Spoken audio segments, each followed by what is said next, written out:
By the look of Sean Fitzpatrick, he'd obviously just seen the All Blacks international schedule. 8 tests in just 10 weeks and an arduous travelling program. The 97 schedule's probably the toughest we've had in terms of the demands on the players, but I guess that's one of the challenges and one of the exciting things about this professional arena is that we're going to go into new things in different years, and so for 97 it's a really hard challenge to get through the schedule of 8 tests in 10 weeks. Now work right across the field.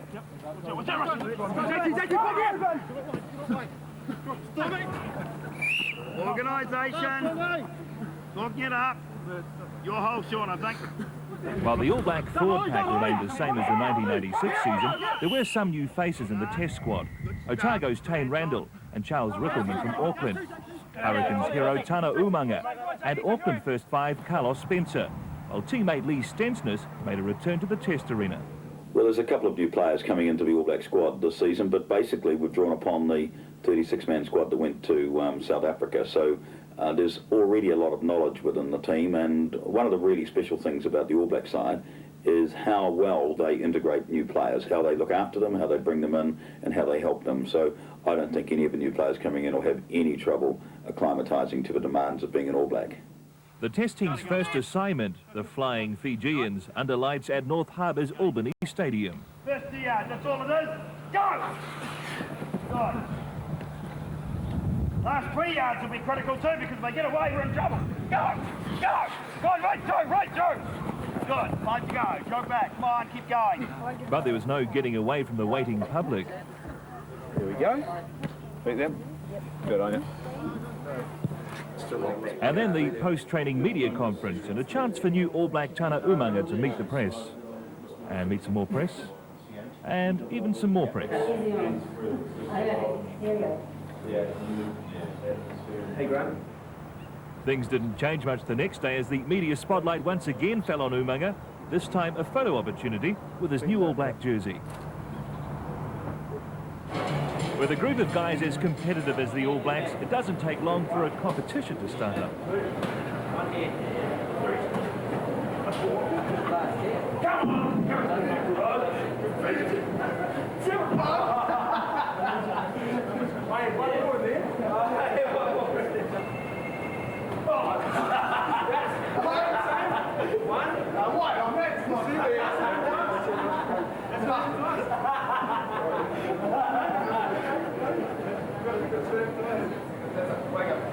Ready? 1, 2, 3. That's surfing, right? Yeah. 5, 6, 7, 8.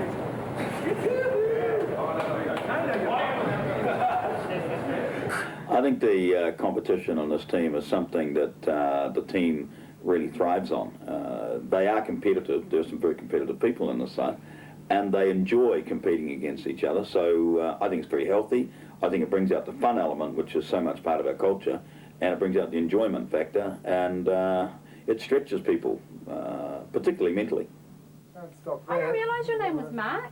Ellen. Yes. And I said, because they read out the list and they're going, Auckland. I said, yes, another Auckland player, another Auckland player. And they said, Mark He's Ellen. not Auckland. No, I know. But No, that's right. Then they said Mark Ellen, and I thought, I said to Chris, my husband, I said, Mark Ellen, who the hell's he? He goes, oh, okay. No one calls me Mark. Useful. Nobody calls me Mark, that's all right. Thanks, guys. See ya. When you going home, mate? Today's elite players may be rewarded for their performances on the field, but one part of the game that hasn't changed in the professional era is their commitment to promoting the game off the field, and with it comes a different reward.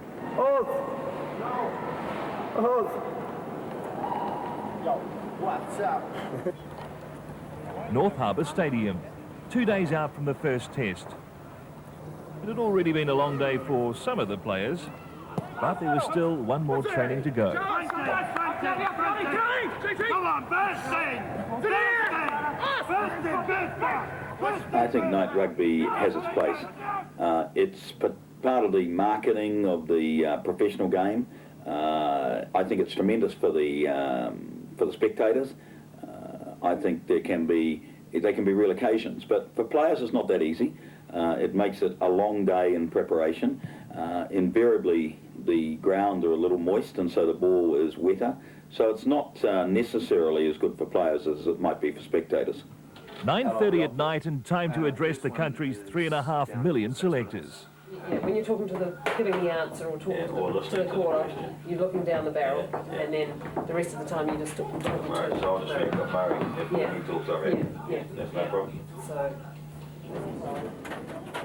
After some coaching for the coach from media liaison Jane Dent, it's time to face the music. Welcome back to Sports Night. John Hart with us in the studio. Let's get straight to Hamish from Auckland. Your question for John.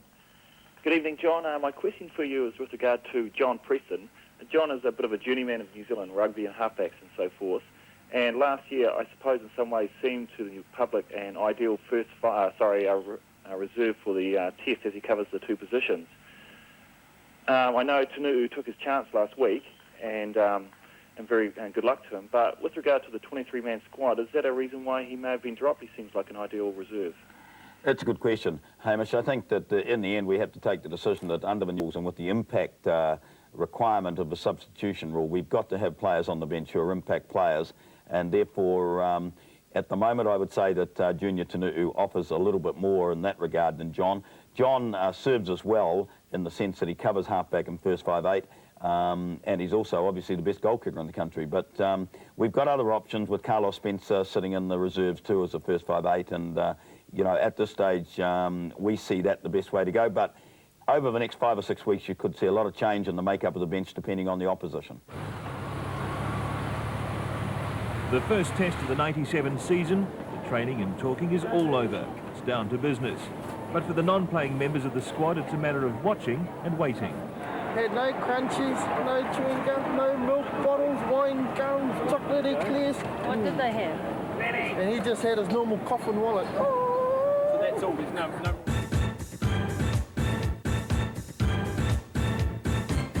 The 1997 All Blacks. Tane Randall, a big night for him. Tana Umanga coming out, and there's the full New Zealand lineup. A couple of controversial selections, number 8, Tane Randall in particular, coming in for the injured Zinzan Brooke. Lee Stensness, number 12, coming back after 4 years' absence. Frank Bunce, number 13, questions about whether he's fit enough to come into the action at this test match level.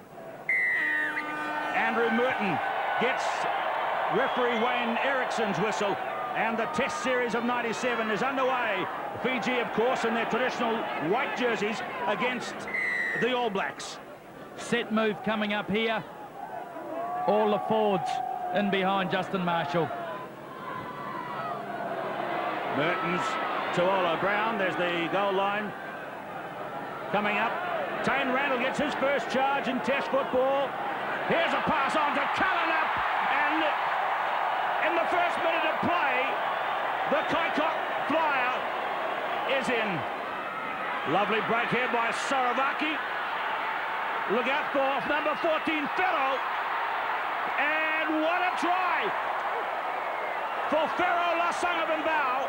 Change of tactics here. Cullen's out well to the left because there's plenty of defence on the blind side for Fiji. It goes to the right to Marshall, to Wilson. Beats the tackle of Manasa Mbari, and Wilson scores. There's Robin Brooke. He plays scrum half straight out to Stensis. There's the little jab. Ferro Lasanga-Bimbao coming across. Fumble, Bunce. Robin Brooke, who started with the pass, and they're at the 22. The two lock forwards, and now the props are getting into the action. We're having a treat already. Bunce passing off. Now Marshall, Mertens, big lineup, long pass, Umanga, Randall, and Wilson on the left wing.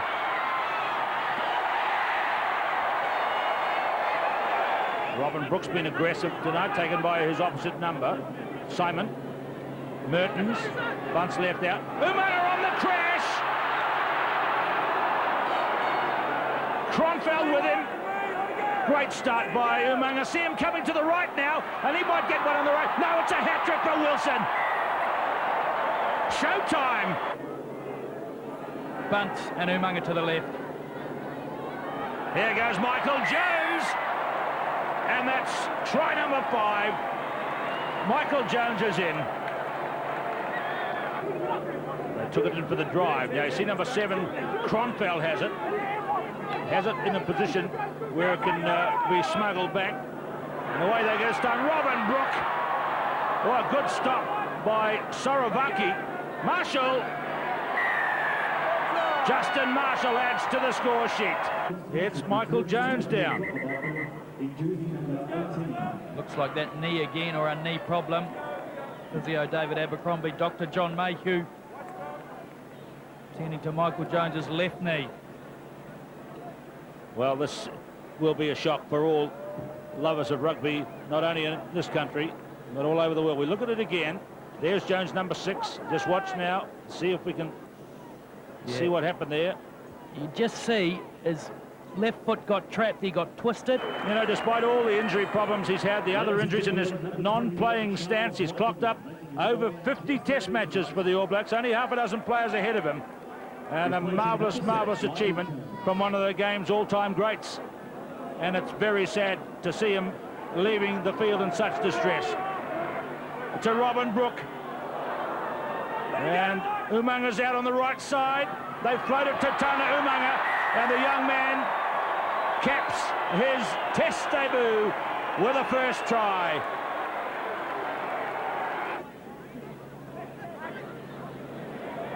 Stensness. Bunce handing off to Mertens. A spurt from Mertens. Chipping it out wide. Hello, here comes Jeff Wilson's number 4.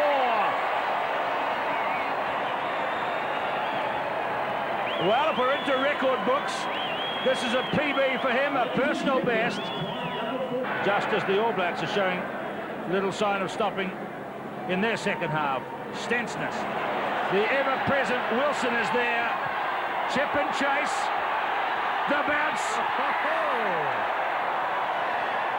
And now 5. Look at all those 5s there.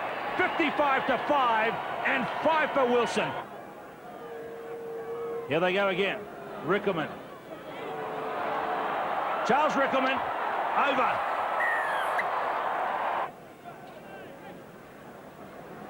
Swinging the ball nicely. Cullen. Under the sticks he goes. Second try tonight. That first test feeling, Tana swaps war stories about his debut match with Christian Cullen. Yeah, mate, he got hey! But under the lights, playing in the dew a little bit difficult. Tane swaps his stories with Peter Montgomery. A bit more grasp, I mean, that's perfect. Something. It's just a great time. Well, you know, the wind's tempered by sadness in the camp, obviously, about Michael Jones' injury, which looks very serious. The Fiji game was tragic, really, in the sense that Michael's injury sent a real feeling across the team of sadness.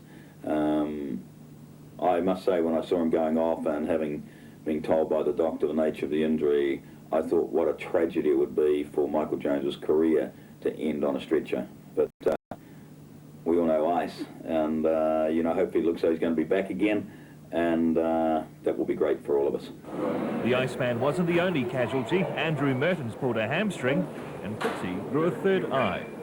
The Fijians can be real quality.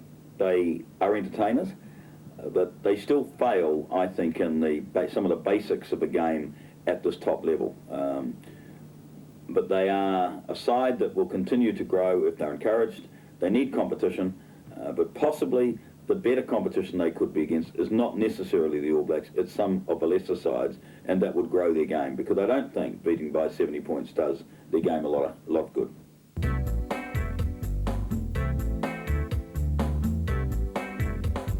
On to Wellington in the first of 2 tests against the Argentinian Pumas. Another sunny day. While little was known of the Pumas, their recent success against an England side showed they had strength up front.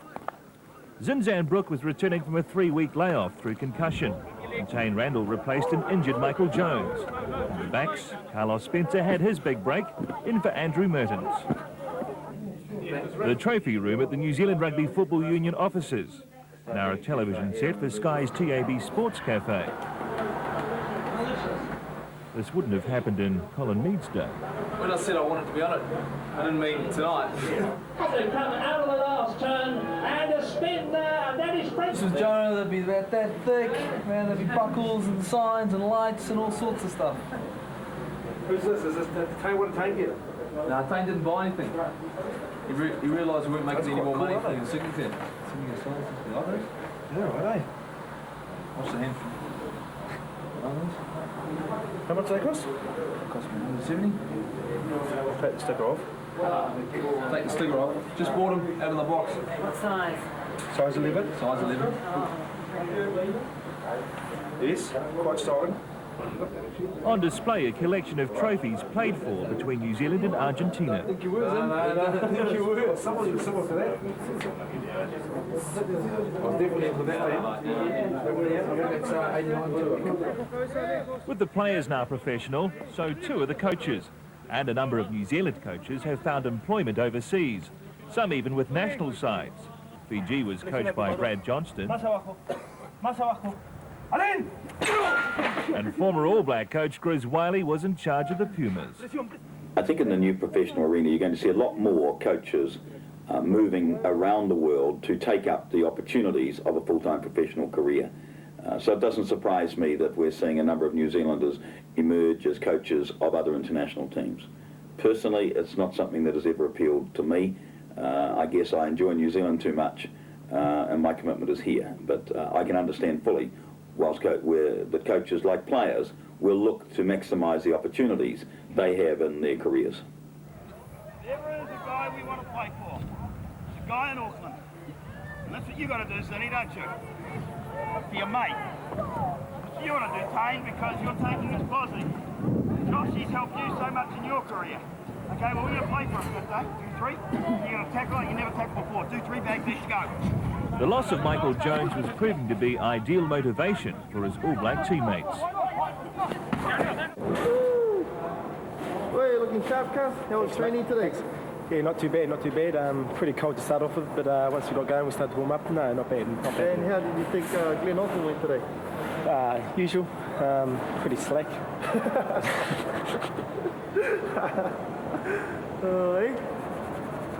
Anyway, Hey. I'm off for the day, mate. And, Oh, one test. Hey, get a test and think you're the man. Hey? Oh, one test. How many times have you been to Super Primus? Every time we have a test in Wellington. No test in the capital would be complete without a visit to the Beehive and a chance for the coach and manager and captain to meet with the PM. And then some politics of their own, seeking Argentinian support at the next IRB meeting. 7 reserves means you can have a loose forward, a lock, a prop, a hooker, and 3 backs. We agree in the provisional games against Mauritius and Nelson, we asked to have 7. On Michael Jones, a little story before we go. Yeah. He was in hospital, and the nurse said to him the first night, if you get pain during the night, there's some morphine to, you just push this and the morphine will go in. And he had pain during the night 3 times and gave himself some morphine and went back to sleep. Good. Wakes up in the morning and the nurse comes in and said, did you not need any morphine last night? He said, oh yes, I used it 3 times. She said, it's not even connected. So there is the power of his mind. Right, please. Smart guy. Oh, that's a good one. Yeah. Just put a couple of tubes down the wall. Now this could save some money in the health system, I want to tell you. This could be useful. Like Foxy had a rib injury before one test. Yeah. And the doctor didn't want to inject him. Yeah. Foxy said, you've got to inject me. So I put some saline into the syringe and injected it into his rib. At the end of the game, I said, how was it, Foxy? He said, oh, it was really great. Till 5 minutes ago, it wore off. More.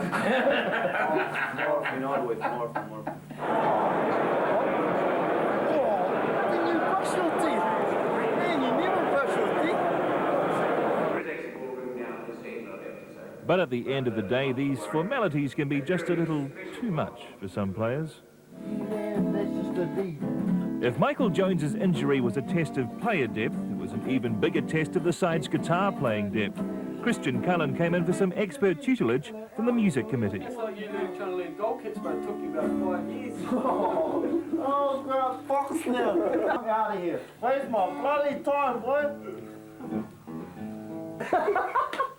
I bet if someone tried to teach you to play the trumpet, I bet you wouldn't learn it in one day.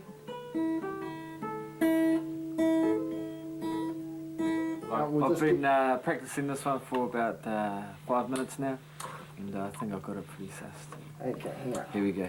After 5 minutes. Oh, Carlos, Cullen, that's awesome!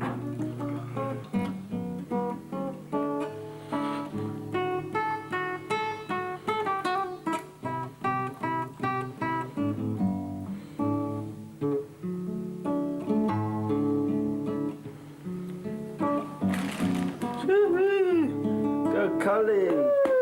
Good stuff, bro. I got the wing song, cuss. Sweet as, eh? How do you think they're going, mate? How you want, mate? Beautiful.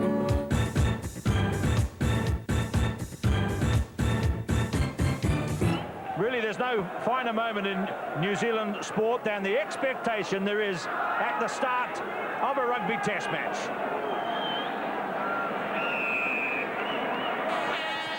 Gonzalo Quesada kicks off. Zinzan Brooke back in the New Zealand team after a gap of 3 weeks because of a concussion. Goal line is ahead. Marshall, Spencer, Cullen, Ian Jones gets the first try today. Sean Fitzpatrick rolls it back. Marshall off the floor. Spencer. A hole for Umaya, and the local boy makes good.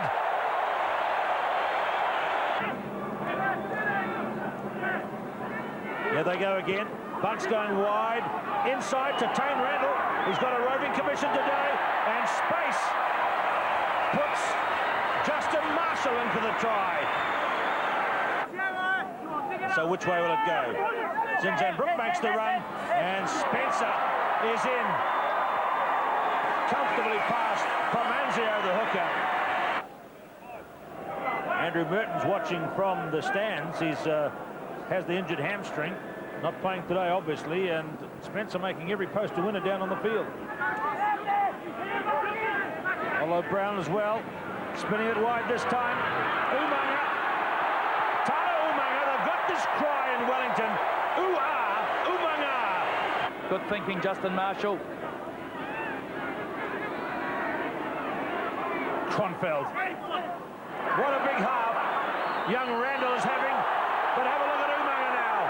Can he go all the way?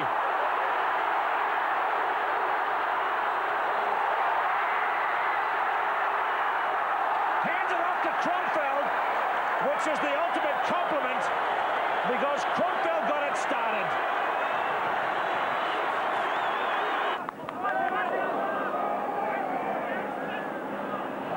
Cullen, this is magic. It really is. We're seeing a treat. And each try gets better. That's even got the reserves on their feet. Now here's the Pumas, this time out to Abisu. Fullback Hirado is up. Oh, what a hit by Umanga, who can do nothing wrong this afternoon. Gonzalo Quesada with the kick. And everyone's chugging back for this one. Cheer goes up for Umanga, confronted by Solari, looking for his support. It's to the other winger, Wilson. Stensness. Zinzan Brooke. Marshall, look at the way that ball is sticking. Cullen over halfway.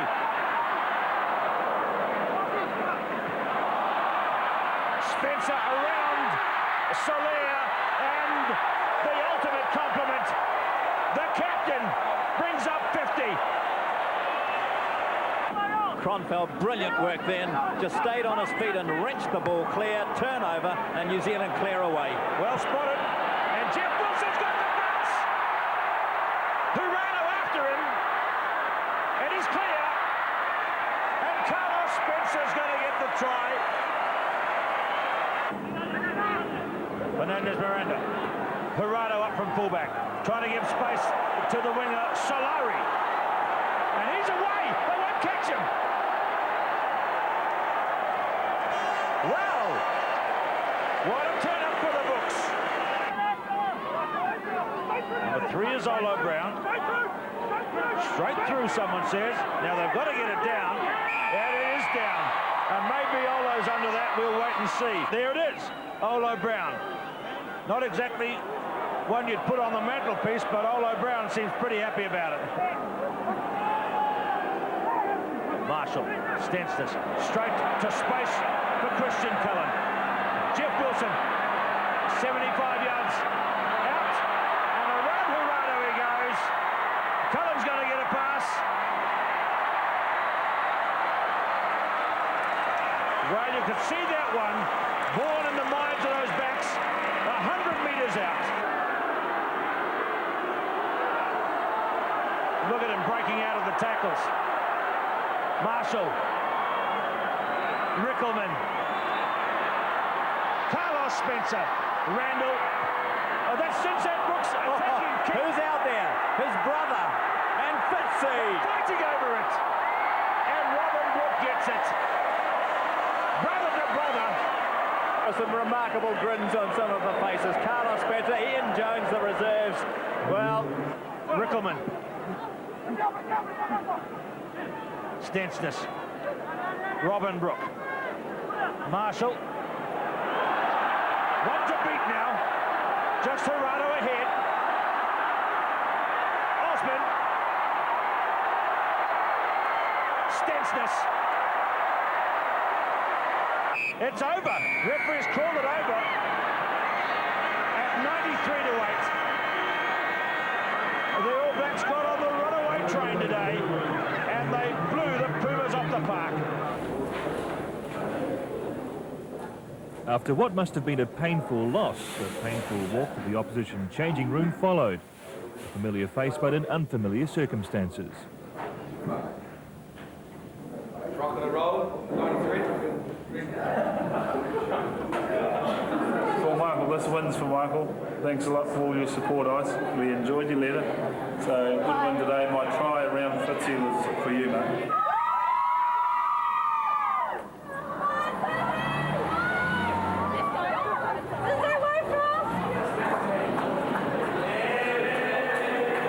Now, it's amazing how much life changes. Olo Brown wants a boat and he'd be happy. My daughter wants my attention and I know she'd be happy. Where's the balance in that?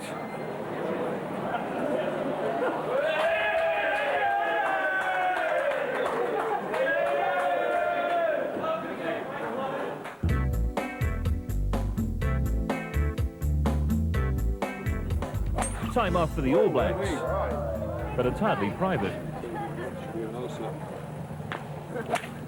Perhaps the pressure was too much for Gordon Hunter. Get out of the way. The team to watch. Ably captained by All Blacks sponsor liaison Richard Fry, with support from James Ent, Olo Brown and Tana Umaga. The media attention is really starting to get to Gordon Hunter. Of course, the All Blacks are athletically gifted and can turn their hand to any sport. Sorry, mate, were we talking? Word filters down the fairways that 3 under is indeed the score to beat. As the pressure goes on, it's time for Richard Fry to unleash his secret weapon. Yes, Fry B. Oh, seriously. This putt to go 5 under. I'm there. Oh! Woohoo! Good 5. The scorecards handed in to Judge Ian Jones. Having selected the teams, Richard Fry now finds himself under suspicion of rigging the competition. By the way, you're coming for a lot of static, eh? 2 wins. JB8, well, no, he won't forgive you. What are you supposed to do? He won't forgive you. What are you supposed to do? I'm not going to let my teammates down. You mean to cheat? You mean to cheat and lose? You should lose. But it doesn't end there. The next morning, there are further recriminations at the daily management meeting.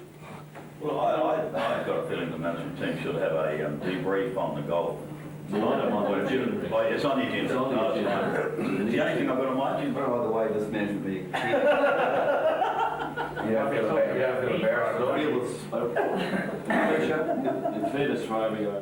I think that one of the successes of the All Blacks in the last 2 years has been our planning. Fundamental to that is the management team meeting every day. When we plan the day, we go over the day before, we allocate the responsibilities for the day's activities, and we look ahead to the next day to make the preparations. So it really is a cycle that keeps us going and current in terms of being on top of our organisation. They're a fundamental part of our success. So just get Carlos coming out the deeper, missing Lee, Frank, and double miss, but do the double miss from a slightly deep position rather than going to their faces. Because they're coming up so fast they can't drift. So I think we just need to take them out by the deep. So let's get that, I think that's the main issue. I think also we've just got to accentuate the blind side, which we didn't really accentuate last time. We feel as though we've got a bit of an obligation with the kids, because we've changed the training time to try and help the kids. So we'll try and do some informal signing of autographs for 20 minutes or so.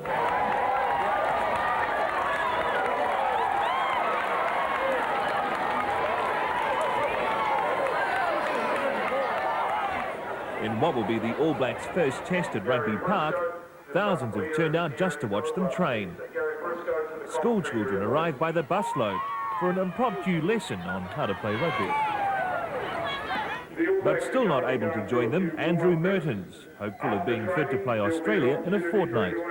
Who wants autographs to get them in a fenced-off area at the back of the main stand. Sometimes the generosity of fans can be quite touching. Nice to meet you.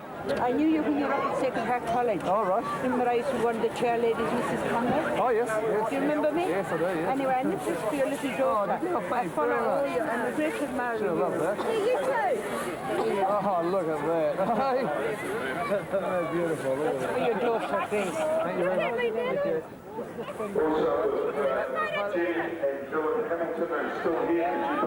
But at other times, the support can be quite frightening. How about we all move back a bit? I tell you what, we've got some seats coming in a minute, and we'll get you a seat, but only if you stand nicely. The kids at the front are starting to get hurt, mate. There was a real fear someone might get hurt in the crush. We're going to have an accident. I think what we're going to have to do is we'll take some of the guys out in the middle of the field. Let's do it as a team and do it my way. Just go right, team. It's a sometimes daunting experience for the players. A couple of thousand screaming fans can be just as intimidating, if not more so, than an Argentine forward pack. About 1 million autographs, and 2 hours later, the team finally leave the ground. The popularity of the All Blacks has come about for a number of reasons. One, we've worked hard at upgrading our PR image and our relationship with the media and the fans. Secondly, I think we've been successful on the field and we've played a style which has become attractive. And most importantly, bringing those two things together, I think the All Blacks are still touchable by their public, and the public like to own them. And I thought what we saw in Hamilton, whilst a little frightening in terms of the numbers, I thought it was just marvellous for the game to see so many people coming out to see the All Blacks train.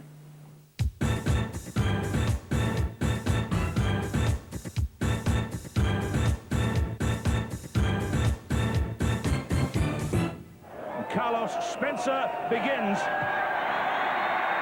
with a kick which just goes 10 metres and is claimed by Argentina in the blue and white hoops against the All Blacks. Marshall. Wide to Tane Randall, and that's his first try for the All Blacks. Oh, big interference there on Ian Jones. Lomu Brown gets his second try in a row. He's on a roll.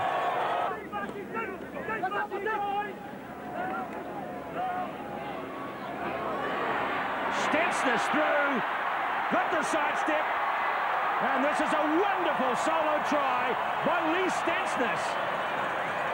What a moment for him. Good run by Fitzpatrick. He's got one to beat. Tremendous pass by Robin Brooke to Kronfeld. It was like Brooke was playing number 7. And now the ball is spinning again. There's the little chip through. Cullen! That's a very well-constructed try. Started by the captain. Some great support play and a deft touch to finish.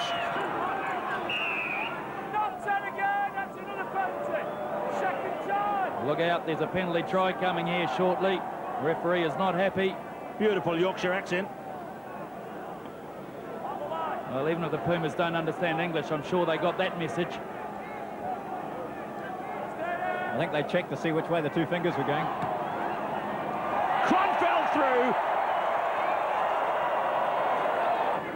Well ripped again by Kronfeld. His knee coming up to speed nicely this season.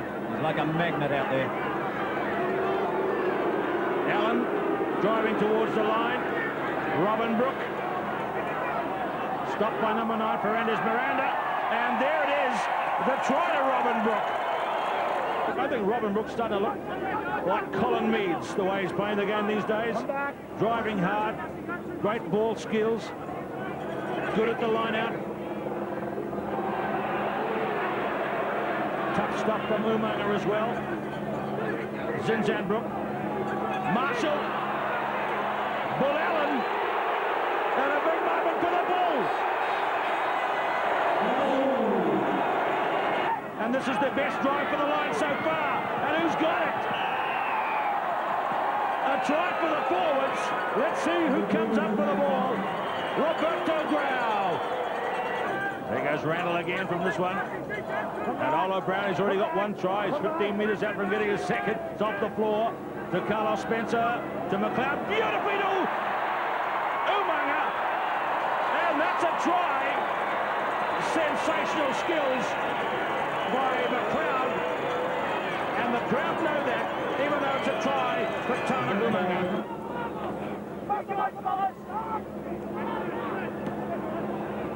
Straight out to Lee Stensis. Is there one more for the New Zealand team tonight to take it into the 60s? Look at this. Wonderful passing. Skillful tapping and great running. And Zinzan Brooke to Spencer. And they'll get 60 with another superb score. Carlos Spencer. They have a running another 9 tries tonight. 62-10. They're on track for a great match against Australia in 7 days' time. The fans here loved it. Oh, Al, that's not fair. Those are not black shoes. What's your excuse? Well, I had Rob's shoes by accident. I didn't know. But when I went to put them on, they were about 10 feet too big for me. One partially sighted fan shows Zinzan Brooke how he uses a video camera to see more clearly. Can you see these? These are the pants I played in tonight. First test in Hamilton. And these are for you. Brilliant. Okay? Absolute honour to meet you. Okay. You look after those shorts? Well, we'll do all right. Okay. Oh, it's Carlos. He stole them and hid them all. Hey, but lucky I found them. His mother had them. One benefit from playing a foreign team, learning another language. The Argentinians were disappointing. I thought that they would be far more competitive, given what I'd seen of them in England in December last year, when they really played well against England. But they just didn't really fire a shot out here. I thought we played really well in the first test, but I've got to say we expected far more competition, which didn't really give us the sort of lead-in we wanted to the Bledisloe Cup and Tri-Series matches.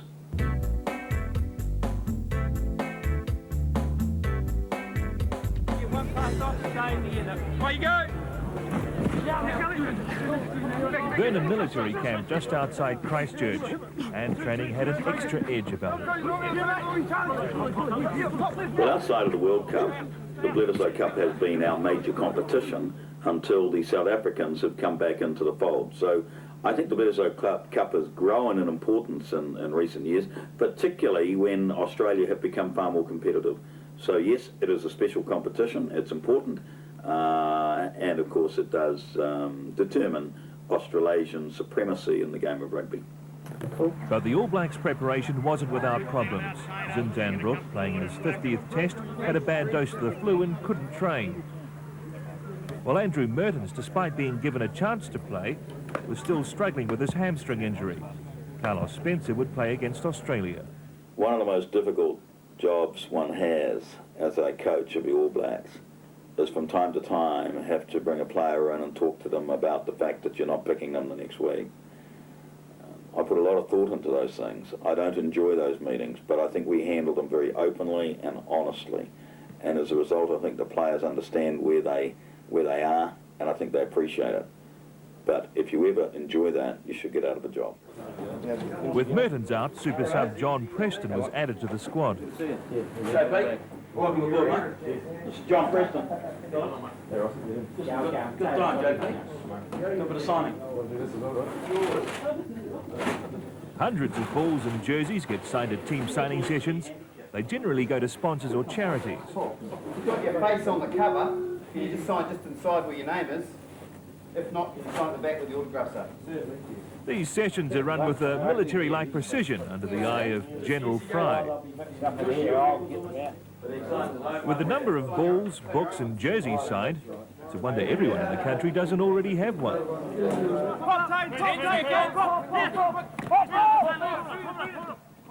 Well, one of the prime responsibilities we have as coaches is to make sure our trainings are varied, are interesting and fun, to keep the players motivated, to keep them interested, but to at all times make sure we are learning and growing through whatever we're doing at training. For a number of the experienced players, the All Black season begins now. Preparation for the Australian side is very, very different to what we've had. I've noticed in the lead into the game a total edge appearing within the team, and I think the team have lifted their own concentration considerably. So Australia is a major hurdle for the All Blacks, and it's all about preparation. Behind the team on the field, there's another off it, working just as hard and just as professionally. Stepping in for media duties, All Black manager Mike Banks. The management of the All Blacks is about creating the best possible environment for the coaches and the management team, and of course the players, to perform to the best of their abilities. Having said that, and an explanation for that, there is a raft of issues which make up achieving that goal. And I think that really it's fundamentally about organisation, so that the focus for the team can be solely on playing the game. Pete Reed, this is Mike Banks. Hi, Pete. How are you? This is how are you? Peter McLean. How are you? Nicole Bland. Brad McEwen. Brad, at 8 o'clock, we've got a meeting with 4 lifestyle journalists from Melbourne. The Bledisloe Cup game in Melbourne is obviously capturing the imagination of a lot of people, and particular people that really don't have much interest in rugby, and such is the interest in that game. These journalists want to know a little bit about rugby and a hell of a lot more about the All Blacks. As a manager, what are your feelings, the thought of playing in front of 100,000 people at Melbourne? I think it's absolutely outstanding and fantastic, and it's going to be a special occasion. And apart from the game itself, the event itself, I'm just so thrilled for the game of rugby that it is taking on another dimension. It's just on 9 o'clock, and it's time for our daily management meeting, so I'm going to get to it. As a member of the NZRFU board, his next assignment was the monthly board meeting. Okay, I went to the New Zealand Rugby Union board meeting, not as Mike Banks, the All Black manager, but rather as Mike Banks, a director of the New Zealand Rugby Union board. Obviously there's some benefits in that, in as much as there is a cross-fertilisation between being a manager of the premium product and brand of New Zealand Rugby, and of course the wider issues as they apply to New Zealand Rugby. The All Blacks are very lucky to have Mike Banks. I think he is a manager in the top drawer. Unobtrusive, outstandingly organised, great administrator, excellent people skills, and is someone we can always rely on. He's done an outstanding job in managing this All Black side, and he is a very important part of our success. Well, Zinny is a big match occasion player. 6 o'clock at night, and the interviews keep coming. South Africa last year, and indeed other matches in his All Blacks career. Just give me 1 minute, mate. Hey, mate. I've just got to... Okay. You going down the brewery, eh? Yeah, I'm going out of that media era. Okay. What are you up to? Hi, Tim. How How are you? Good. You all right? Yeah. Good day, sort of? Very busy day, yeah. Okay. Yeah, I think things are progressing all right. No dramas. I've got a few bills for you, but... That's all right, yeah.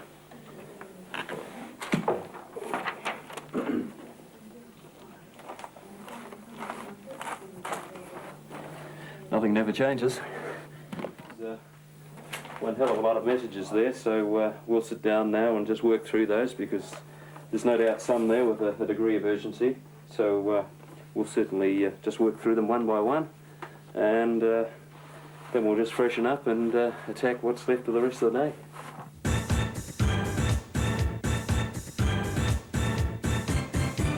And Zinzan Brooke leads the All Blacks out onto Lancaster Park. Big day for Zinzan Brooke. His 50th Test match today, and the crowd really appreciate his presence and his teammates coming onto this oval here this afternoon. No changes in the New Zealand team, although Andrew Mertens was selected for this game, but he's failed to pass a fitness test, and Carlos Spencer comes back in, as he was last weekend, to carry on where he left off. The other big milestone goes to number 8, Zinzan Brooke. And Ed Morrison lights the fuse, and the Bledisloe Cup for 1997 is underway. The Australians have lined up to the left and right for the kickoff, and it's gone conventionally away to the forwards there, and David Wilson is the first to handle for the Wallabies. There's their captain, John Eales, down towards the 22. Tane Randall stepping up to the big time today. He's had 3 tests, but this is by far the toughest. Spencer bunts. Wilson outside his man, trying to keep his feet. Oh, beautiful try for Kronfeld. So there are the feet digging in, and the wave of the shove coming. We lose sight of it. We watch the referee, and it is a try. And underneath it all, coming up with it, the celebration of his 50th Test match, the try for the great All Black, Zinzan Brooke. Coco's lost it, beautifully between his legs by Spencer. Cullen is in. Umaga picked up there by Frank Bunce. Tremendous run here. Beautiful pass by Robin Brooke. Spencer again. Josh Kronfeld, one of the great ones. Marshall. Brooke again, so close. Justin Marshall again. So who's going to be the scrum half? Zinzan. Well, Carlos is there as well. And he's tangled up, so Wilson's going to get the job. Zinzan drives for the line, and he's got 2 to celebrate his 50th Test.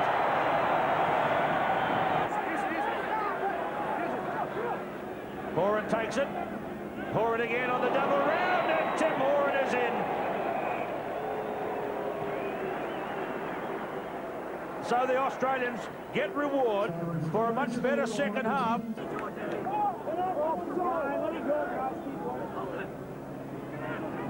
Andrew Blades is on the field in the last minutes of play. The Wallabies have had a good second half. They've shown us plenty. Here's Mitch Hardy to Gregan. Bit of a tidy play to finish. And we look to the referee, and it's all over. A victory for New Zealand, for the man who began his Test career here in the Baby Blacks 11 years ago on this ground, and now he's captained the All Blacks to a 30-13 victory. The first half was sublime. The second half wasn't perfect for New Zealand, but the result is in the record book. Just, guys, just some half the team's in. I'd like everyone to have a good sleep. Thanks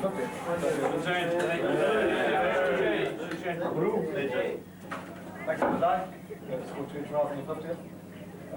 You mean a huge amount to this team. I don't think you realise quite how much you mean to the team. And you epitomise being an All Black. It's the way you train and the way you act as an All Black is an inspiration to everyone here. So thanks for that. And we got you a little gift here on behalf of Steinberg that actually paid for it. Because none of the guys actually wanted to dip into their wallets. Steinberg had to pay for it. And it's a gift for your boat. It's a marine barbecue. Some of you guys don't realise that Sydney didn't know anything about boats at all. And it's a real nightmare for Auckland Marine. But he bought a boat and he's been learning how to fish for the last 6 months. And he's learned how to fish. He still doesn't know how to launch his boat. He launches it onto the dry land instead of into the water. But it's a barbecue for your boat, Sydney. And hopefully we'll be able to go all together one day and eat some of your fish on the barbecue. But congratulations. Thanks for everything. And I'm pleased that as a team we could make your day a special day. Thanks very much, guys. It's obviously a very, very special day.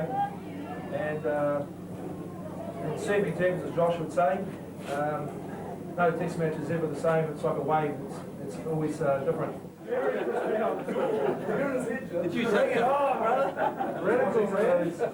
I'm going to say is thank you. It's a big milestone just to play for the All Blacks, but to play 50 games, 50 test matches for the All Blacks is very, very special.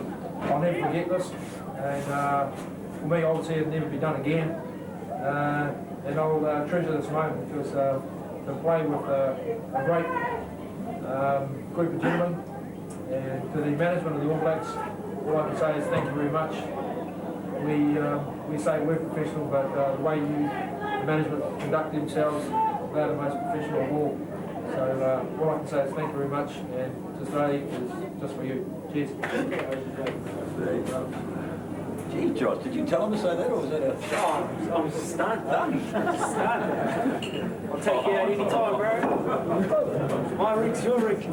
There was a move, Zinny, to get a custom-made headgear.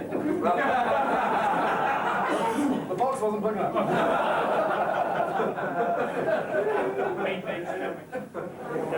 Yeah, good evening. Here we are at Christchurch. Got with me Alama Eremia, brother of April. I thought you played really well today. What do you think? Yeah, cheers, man. I thought I played all right too. I think of the opportunities I got, I stuffed them up. Those lips! Excuse me. It was Tana Umaga. He's got something wrong with his head. Anyway.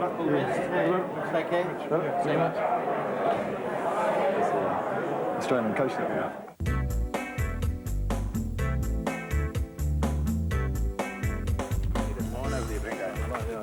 In a demanding playing schedule, a few days' rest at a resort in Pilanesberg has come as a welcome relief. The judges will not take one bit more of rubbish. Your side will be disqualified if we hear one more moan from you about that ruling. To who? I was just discussing. Go and get something around, put around his mouth. He's in trouble. Okay, let's go. Okay. It's also a chance for the players to tear each other apart. Best achieved by dividing the players into 4 teams. Frank's Blue Bloods, Houston's Heroes, Bob's Dreaded Mob, and Dowdy's Freaks. First up, 7-a-side tennis.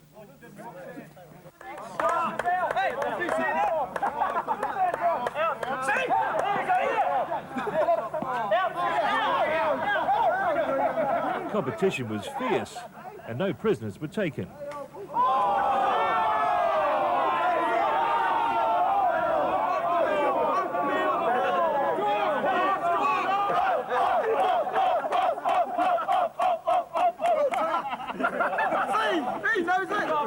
Here we go, Doc's the last server.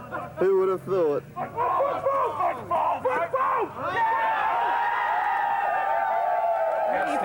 Outstanding. Relieved, really relieved. Yeah, and being up against Zinzan Brooke must have been playing to my true ability at last. Yeah. Genius was rewarded. Could you see the congratulations? Could you tell us how you feel about that, something, please? Oh, well, I can't. You three are judges. You three are the judges, but you saw it all there. Every other player except Doc Yeah. Saw that there was. We're up against it from the start, though, mate. Jeez. I'm actually disgusted. Yeah. I'm disgusted. I'm dead. Hey? You're a useless player. Well, we beat you guys.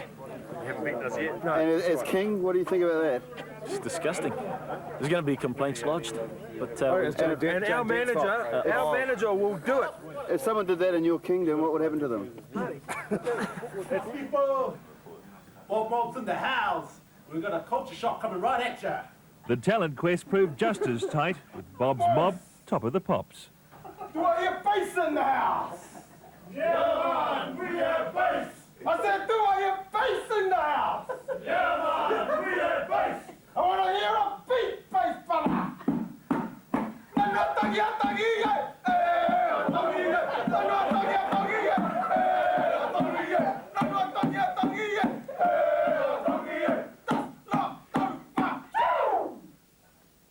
Normie, give me the beat.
I'll mark the baseline. Well, they've got to get over in 3. Yeah, we're going to have 3 hits. 3 hits.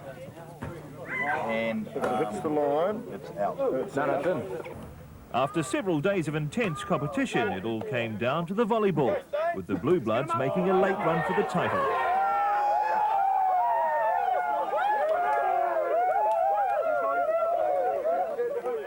Praise the King! Praise the King! Praise the King! Praise the King, brother! No, don't go that far! Frank, a little comment perhaps from your Regal Highness? Is that enough? How do you feel? Oh, Jane, this is the greatest moment of my life. Well, it's very tense, and you know, we're going into a judiciary, obviously. There's 2 teams of 1. Clearly there is a last place, Bob's Mob, who will be prepared for slavery this afternoon. Houston's Heroes have run 3rd. Very competitive, 24-24, 22-17. Very, very competitive over 9 sports. It took a judicial hearing, but Bunce's Blue Bloods were rightly crowned the winners. Cheers, boys. The stay at Pilanesberg has been really important. It was decided very early in the year that if we were going to get through the number of test matches we had to give the team a break after our home test series and the Super 12, and it would be the ideal sort of way to prepare for South Africa. So the idea was some relaxation, some fun, some competition amongst the teams, and we've had plenty of that, and a few days away from it all before we really get into the intensity of a build-up for the match at Ellis Park.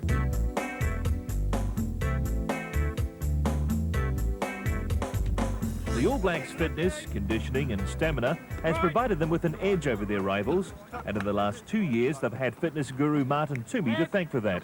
Basically, just talked at the management meeting about what we want to achieve in the session, such as things like body position, making sure we emphasise that, trying to get the players nice and low, working together. So it's really just a warm-up, just to make sure that they do that. You know, we'll warm them up, they'll go into a game of touch, and then we'll come back and do some heavy contact stuff at the end of it before they split for their scrum session. I go out early and make sure it's all set up. Whenever we're together in camp, I have a responsibility for all their warm-ups, their warm-downs. If people are going off to the gym and not sure what they should be doing, different sessions, then, you know, when I set up the sessions that they do, fitness sessions that we set up and recovery sessions, you know, things like pool sessions a day after a game, anything like that. That's basically my responsibility. We have 6 hit shields with 6 people standing in the middle just holding on to the shields. And what we do, we start one team on each of those 4 orange cones, and they basically just have to run the gauntlet. You know, they're going straight through the middle of the guys with the 6 pads. It's actually as harder work for the people who are defending as it is for the attackers. So Alan, duty's done. I've finished for the morning. The morning training session may have finished, but there's certainly no let-up. In the afternoon, he takes on another role. Door was still shut and he hadn't been downstairs. 2 heavy training sessions has left many players with aching muscles. Yes! Management decide the third day's training will be a late one. The exclusive Pretoria Country Club closes down half its golf course for the All Blacks workout. Afterwards, a barbecue South African style, or a braai. Nice! And of course, the inevitable post-dinner board game. The day before Test Day, with a capacity crowd of 70,000 expected, there could be few more intimidating venues than Ellis Park. On the day before the game, we always come to the match venue to run through a few routines for the kickers to practice their goal kicking, and really just to soak up the atmosphere of the stadium empty before we come back the next day to find it full and very vibrant. I said 47 hours to kick off. And are we going to take more? Yeah. I said, God, you won't sleep tonight if you think it's 47 hours now.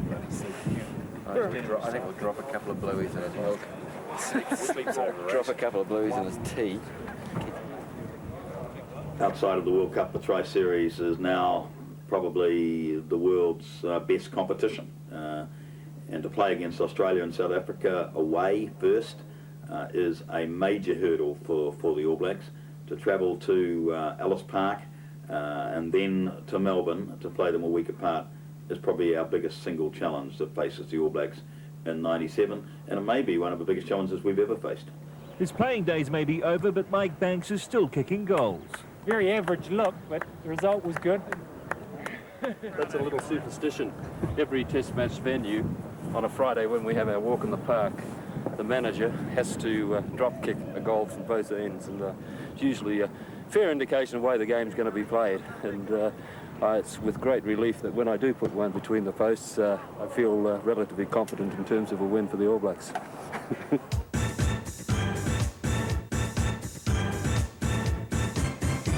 They're the champions of Tri-Nations Rugby, and they begin their defence of it in the white-hot cauldron of Ellis Park. So once again, South Africa and New Zealand are the big story of World Rugby. And Tana Umanga takes the first ball. Montgomery, number 13. Nakadrotsky, number 2. Yanni De Beer. Wilson might have been offside there. Referee Marshall had his arm out. Van Schalkwyk to Andrews. Sneeman. Tuisman. And there is a try for Nakadrotsky. It's like a set move here for the All Blacks. Look for Olo Brown as a runner. Marshall. There goes Olo to the 22, but they've marked him. Spencer to Zinzan Brooke. 10-0 to the Springboks. Stensness. Bunce. Oh, look at this! From Big Frank! A right royal try! Funny sort of a put in by Van der Westhuizen, just a one-handed put in, and it's worked for Russell Bennett.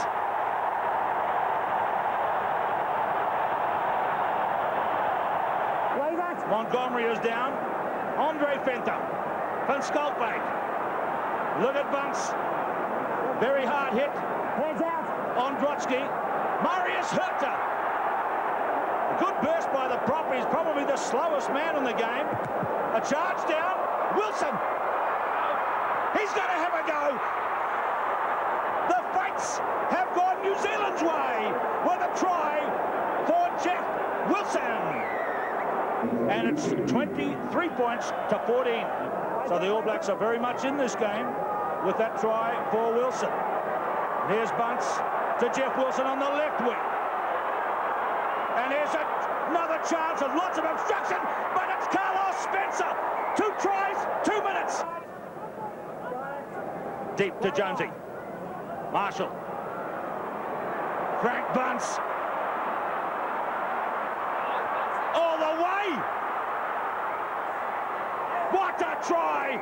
A magnificent, a superb try by the one and only Frank Bunce. Well, if the Springboks can't push the All Blacks here, I feel there'll be a loose forward move with Fenter wrapping around Teichmann. 7 offside. Kronfeld offside. De Beer gets the opportunity. This is what you call pressure. This to tie the game up.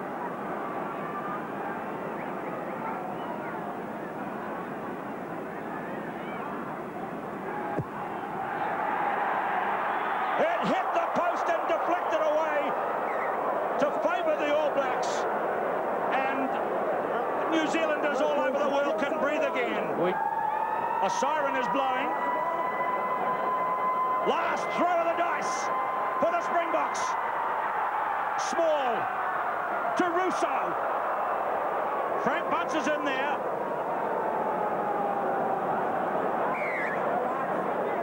Look at the referee. It's a great victory for the All Blacks. They've done it. Zinzan, Brooke, and the other players who were here 2 years ago in the World Cup and here last year in the Tri-Nations and were so disappointed with close scores. This one was a fantastically close game, but New Zealand take it 35-32. They take 5 points in the Tri-Nations series, 4 for the win and 1 for the bonus, and the Springboks take 1 for being within 7 points. Look at that score, 35-32, 4 tries to 2, and we've seen one of the great ones at Ellis Park. My special hero, my father.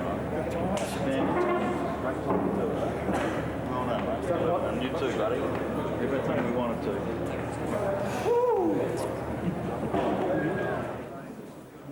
Well, I was a bit surprised when I came into the dressing room. It was very flat. I was in there a little late after having to do a few media things, and I came in and I thought we'd been beaten.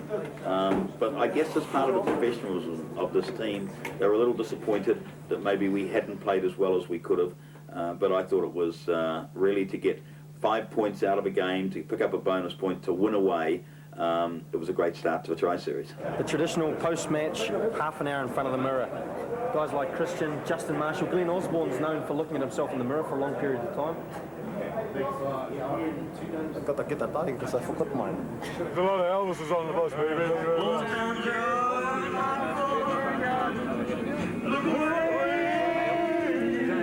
Oh, you're singing along, baby.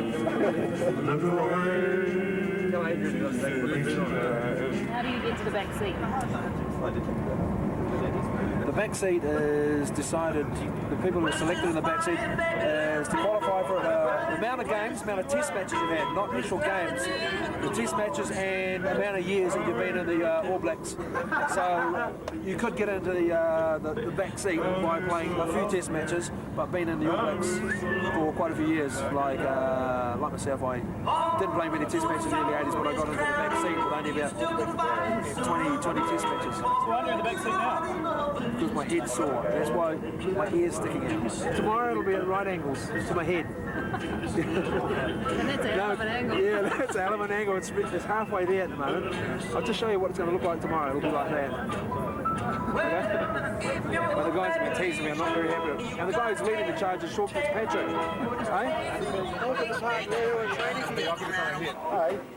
Perhaps the biggest challenge any of the Tri-Nations teams face is the travel between the 3 countries. 1 week after playing the Springboks in Johannesburg, they were due to take on the Wallabies in Melbourne. That meant a 20-hour flight. A stop-off in Perth gave the team a chance to stretch their legs before heading to Sydney and finally Melbourne. Well, the team were really tired when they arrived in Melbourne, but that was to be expected.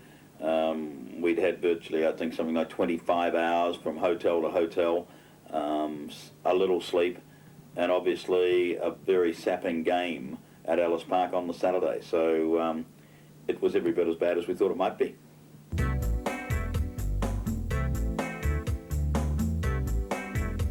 Over here, back, please. Back over here. Although John Hart is the public face of the coaching staff, it remains a team effort shared by selectors Ross Cooper and Gordon Hunter. Ross and Gordon have been an integral part of my time with the All Blacks for both years. They have been my fellow selectors and fellow coaching staff. I rely on them a great deal. They are great supporters. They're very loyal. I think we work well as a team. I think we enjoy each other's company. And as a result, I think we create the environment between us for others to get the best benefit out of our collective efforts. After being forced from the field in South Africa with a knee injury, the general feeling at the beginning of the week was that Sean Fitzpatrick wouldn't be fit to play in front of a record crowd at the MCG. The travel and the problems we had just getting up for the game weren't helped, of course, when the captain's injury didn't look as though it was going to allow him to play at Melbourne. But one underestimates Sean Fitzpatrick at their peril.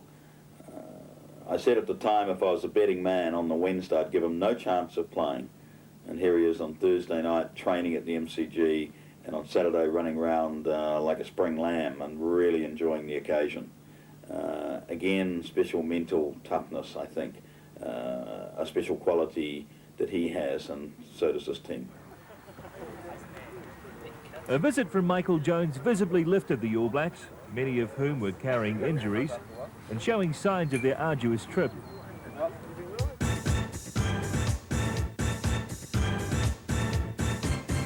There's the New Zealand team with two changes for tonight's game from that which beat South Africa by 35 to 32 last week. They've been training hard all week after the long, difficult travel back from South Africa, but they are in pretty good shape.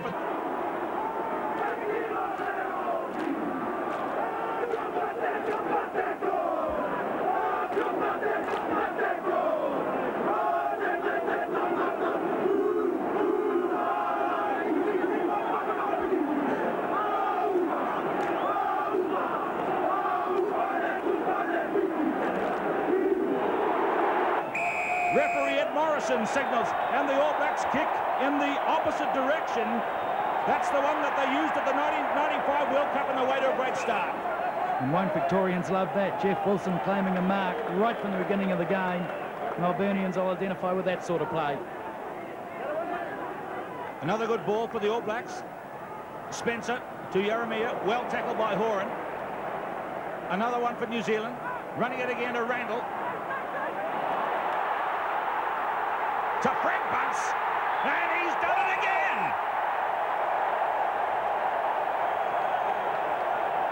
He's not a veteran, he's a classic. 40 metres out, Gregan. Horan. There's Bryle for the first time. Hasn't played an effective role yet. He might have lost that one on the New Zealand side. He has. Chip and chase now. Look at Jeff Wilson go.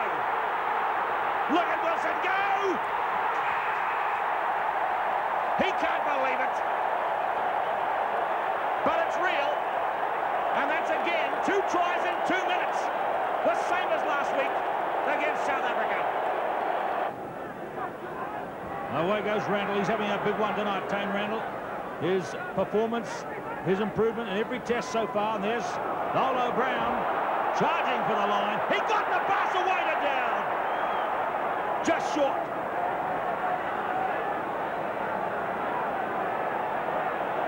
Robin Brooke has it. Marshall, Spencer, Cullen.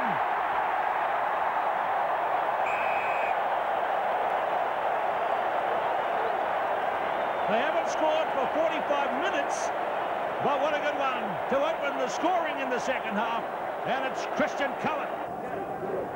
Here's Heath up, the ex-Victorian player, and there's a penalty against the New Zealand front row, quickly taken by Gregan. There's, you see the nod from the touch judge, Derek Bevan. Gregan got there. George Gregan in. Gregan again, a little man with a big vision. Larkham kicks high and wide. Cashmore goes up. It's a real MCG jump.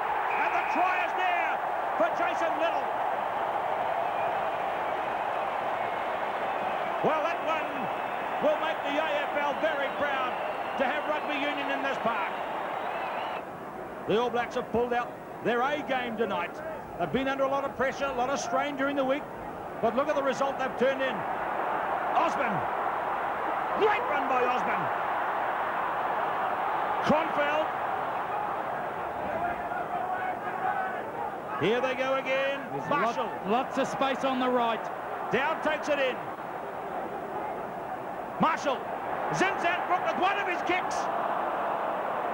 He drops it on a sixpence. Cashmore. That's fantastic rugby. And it's over. And I'm sad it's over. It's one of those ones you wish could go on forever. A magnificent occasion. A wonderful crowd. Great victory for the New Zealanders against some very fine opposition indeed. And this is a special one, 33-18. Really difficult week, but great feeling now that it's all over. Another try? Yeah. Racing to get one though. Racing the young fella.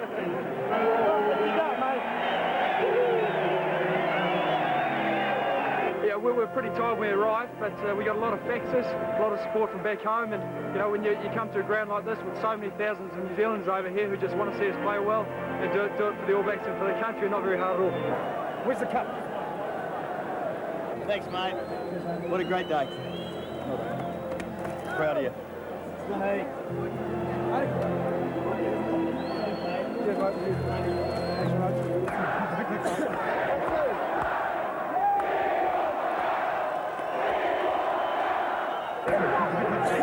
Security guard, it's to my left and it's gone straight.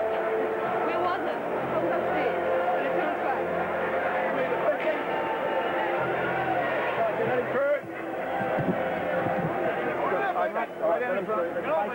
Bring it on, man. Bring it back. Okay, guys. Go down and try. Get it on back. Everyone come back.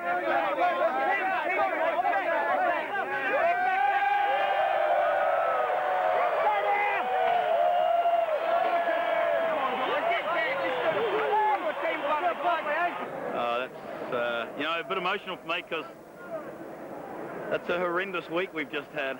A horrendous week. And to win in Johannesburg and win here and to win as decisively as we did, I'm very proud. What a defensive effort by the team. We talked about it all week and we knew we had to defend, and some of the tackles we made, we just stopped their flow. They just didn't know where to go in the end. And it was only weight of possession and penalties that probably kept them alive in the end. Last week you talked about Tane Randall. You've probably run out of superlatives by now. He had a great game again, the young fella. 100th first-class game today. 22 years of age. What's that say? John, it's probably the height of modesty, but is this a great team? Well, you know, I think it is a great team. We've got great character, got great depth, got great discipline, they've got great resolve, great skill, and big heart. Woo-hoo!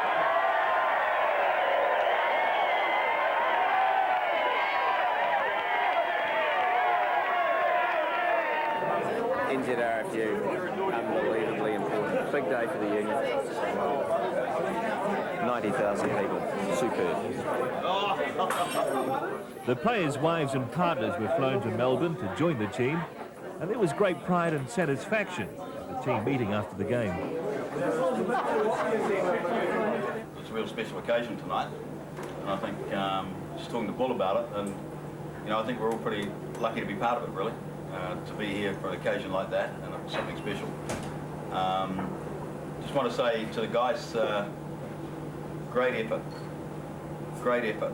I mean, it was only those that have been where we've been will know how hard it was in terms of what we went through last week, and to come here, and I'm the whole management team are really proud of it. It was something special tonight, and something we can savour for a long time. So we won't have a test debrief in the morning. Okay.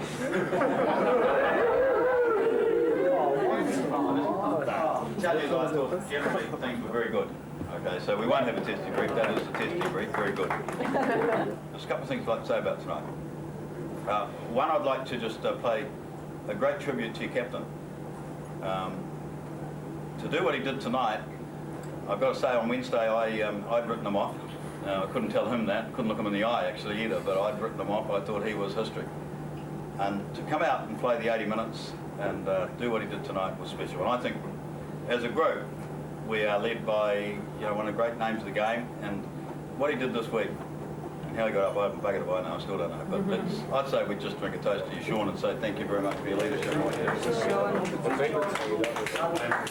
Probably the only time that deep down in my own heart I have been really concerned that we might lose was in Melbourne, and that was just because of the magnitude of the task. I guess I could have said at 23-7 down at Johannesburg I was deep down had some concerns too, but going into matches, the Melbourne one was the one that always worried me, and it worried me as we were preparing for the game too, just because I thought the Australians had such a competitive advantage and an opportunity to beat us, and that's why I think that game is ranks high with me in terms of our performances in '97.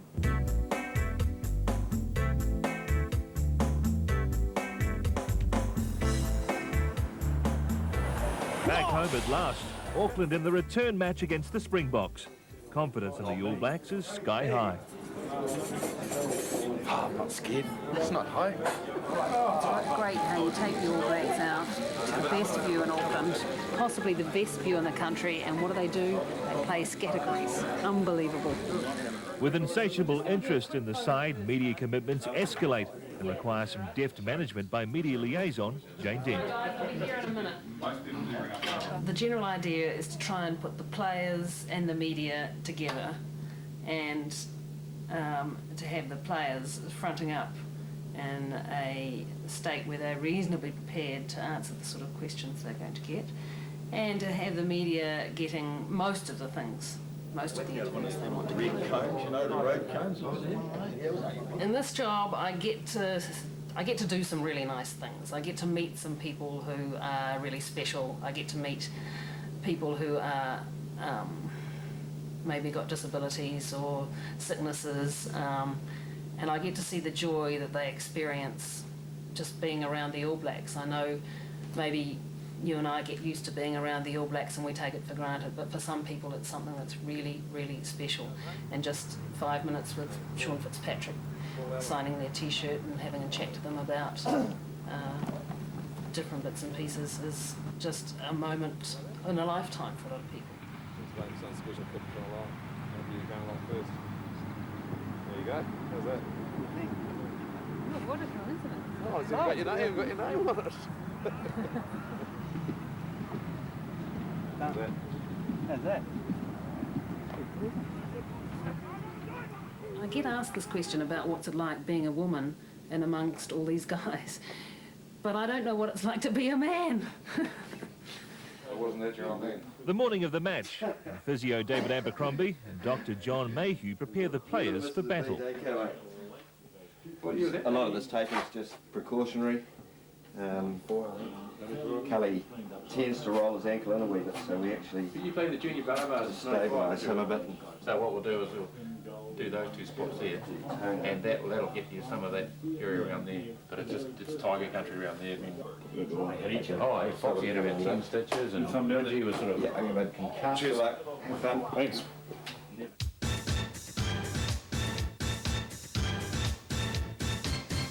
Here is Sean Fitzpatrick with Frank Bunce. Frank Bunce has got the ball.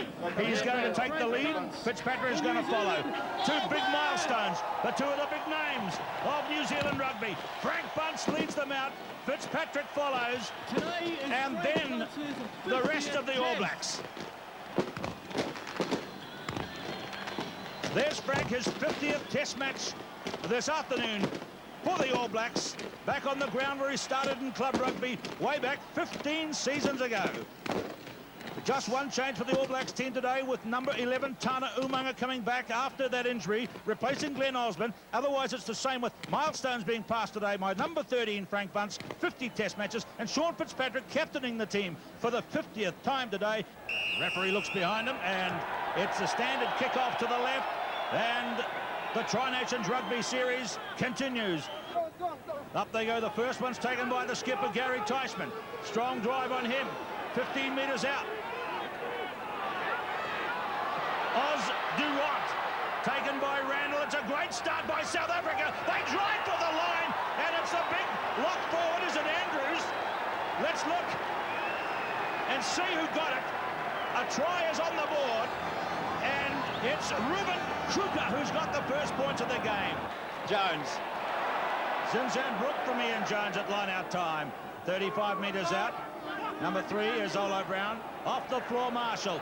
Spencer bunks again. The big fend, and he's clear. Alama Yeremia. A great try for Yeremia and the All Blacks. Fast ball to Cullen. Oh, he gets well tackled by Van der Westhuizen. Teichman has got the bounce. Oh, sensational stuff from the Springbok captain. That's off a New Zealand throw, so the Springboks are going well here. There's Honeyball, De Beer again. Montgomery, and up and under towards the post. It's a long pass, and it's a try for Montgomery. To the right, Cullen, Wilson, Umaga. Spencer! They love him on this ground. Look for Zinzan Brooke as a runner off Justin Marshall. Spinning that this time to Tane Randall into space. Cullen. Beautiful. Beautiful try. Long period of play. Will it end with something?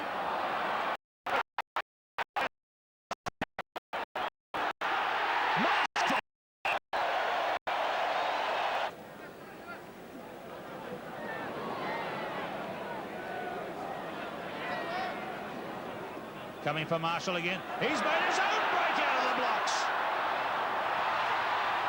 Spencer. Cullen. Cullen away. Oh, that's a foul by James Small. He must go as well. He tried to foot trip him on the line. The try has been scored. He's only beaten Tonga and the British Isles in a dead test this season. And now Tane Randall scores again for New Zealand.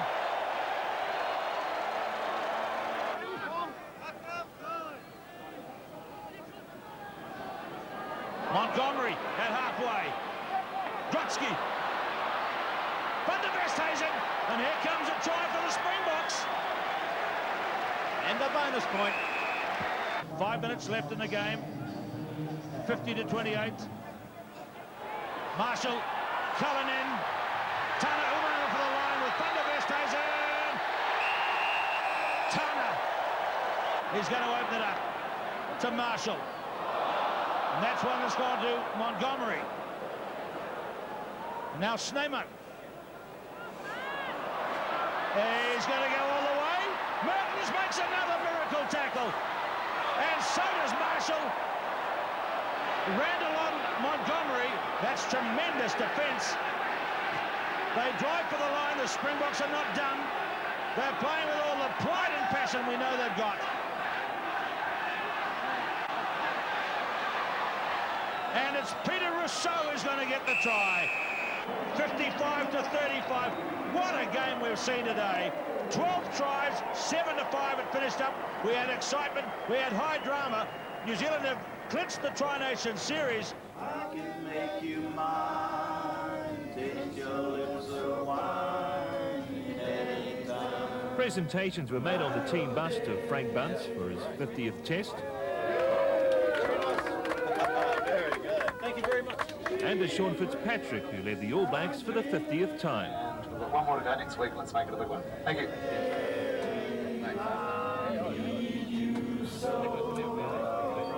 And that is why I want you so. And that is why whenever Not a bad day at the office, eh? Pretty happy. 23 fit and ready for next weekend against Aussie. That's what we want.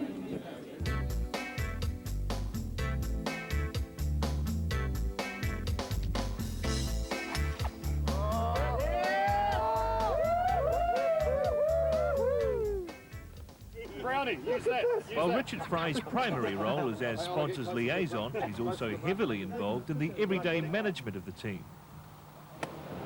On a day-to-day basis, it's not only sponsorship I'm involved in, it's getting involved with the operations and logistics behind the scenes, and that's about planning their daily, weekly and monthly schedules, making sure that everyone understands and realises our commitments, and also looking after a lot of activity for the players in their leisure time. The guys need to chill out at times, play golf, go to movies, tend and bowls, relax, just get out of it for a while, and I help facilitate that for them. And to do that properly, I think there has to be an understanding of the team culture and the types of things they'd like to do and when they'd like to do it and how they're feeling and trying to read it. And then basically make your own way back to Waipuna. Arrangements for tomorrow, 8:30 test debrief, 9:15 recovery, 9 o'clock recovery session, 9:45 media for those that are involved, and disassemble at about 10:30. And if you've got any doubts about any flights, just ask Banco. Cheers. The difficulty for the All Blacks coming into Carisbrook was really the fact that they'd had a hard game the week before against South Africa. In motivational terms, not a difficult task, because we had to finish the season well, the domestic season well. We knew to win the Tri-Series we must win at Carisbrook, and then we have no doubt we've won it. To lose would mean that Australia go to Pretoria with a chance of winning the Tri-Series. And so I think, and also we hadn't quite played as well as we wanted to play in '97. So we had a lot of goals, a lot of targets, a lot of motivation coming into Carisbrook. The key thing was to get over any tiredness and knocks from the test just a week before. After 10 weeks of test rugby, the medical team is starting to do some serious overtime. Oh, mate, about 3:10, eh? What we call the medial head of this gastrocnemius, and unfortunately that's not something that you can play a game of rugby with. I have said several times publicly that I believe the medical and fitness team that the All Black side has is world class. I think our attention to fitness, our treatment of injuries, our injury rehabilitation is something that has helped us. A lot of people say we have had a lot of luck compared with the other two sides in the Tri-Series with injuries. I don't think it's all luck. I think we can owe a lot to the work of Martin Toomey, John Mayhew and David Abercrombie. They put long hours in, they work hard, they're always available to the team, and there's an excellent rapport between all three and the team members. Never mind. One to go. Rest. What we're looking at doing is trying to find alternative means of exercise until these individuals can get back on the paddock again. So all those modalities in association with a lot of manual techniques and massage and stretching and a return to gym work are combined to try and not only repair the injury but also return the individual back to the playing field.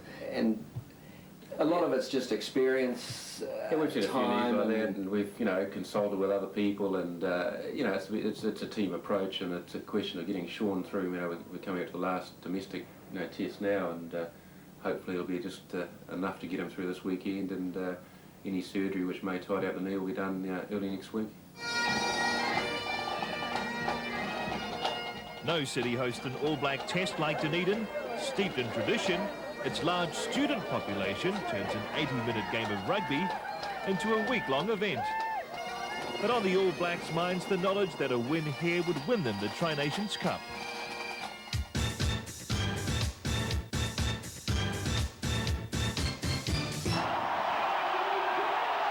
Sean Fitzpatrick and the 1997 All Blacks, unbeaten in 7 internationals this year.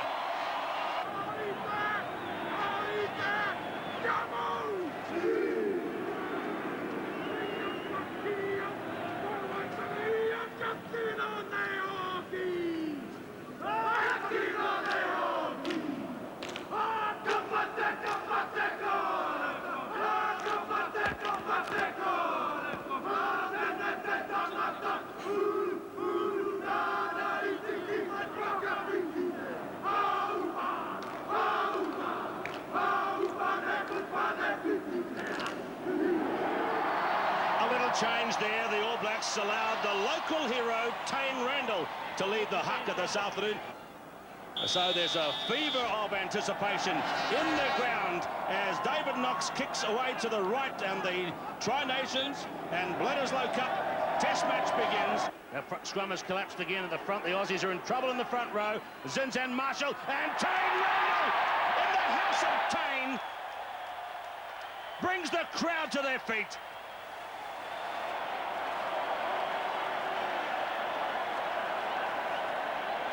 Putting you in the best seat in the house, and we could be in for a real treat the way the All Blacks have begun this today, almost scoring a run a minute, 19-0. And up goes Zinzan Brooke, a big pass. Space for Cullen, halfway.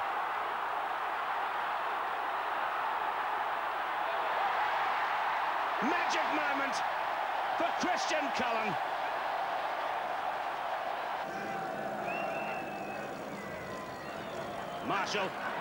Marshall there again. The Southerner is in for a try now. His fans from Gore have come up. His fans from Christchurch are here. Well, New Zealand played a test against South Africa last week, and some of the forwards were reported to be pretty sore for days afterwards. And some of them were given the option not to play in this game, but they all chose to play. And look what's happened. Holbeck is through here, and here's Little. Gets it away, and there's a great start for the second half for the Wallabies.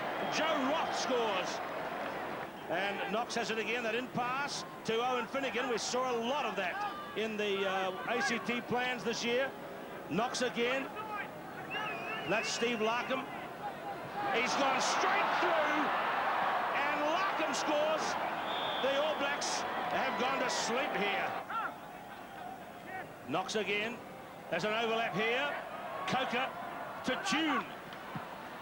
Good nudge ahead. Larkham's got the bounce. And Larkham didn't get it down. What's the signal from the referee? He's given the try. Wow. Stephen Larkham is in. Gregan. Knox to Tune.